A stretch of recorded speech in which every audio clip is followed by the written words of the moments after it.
ഒരു വോട്ടർ ഒരു സങ്കടം പറഞ്ഞിരുന്നു, അതുകൂടി കേൾക്കേണ്ടതുണ്ട്.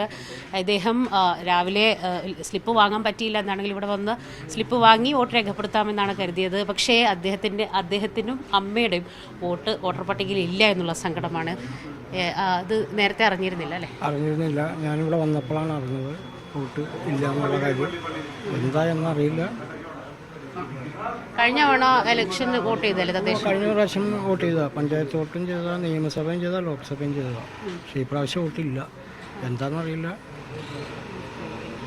ഈ SAR നടപടിയൊക്കെ വന്ന് അതിൻ്റെ എന്തെങ്കിലുമൊക്കെ കാര്യങ്ങളൊക്കെ കൊടുത്തിട്ടുണ്ട്. പക്ഷേ ഇതിൽ ബാധകമല്ല എങ്കിൽ കൂടി എല്ലാം കൊടുത്തിട്ടുണ്ട്. പക്ഷേ എന്തോ വന്നില്ല വോട്ട്.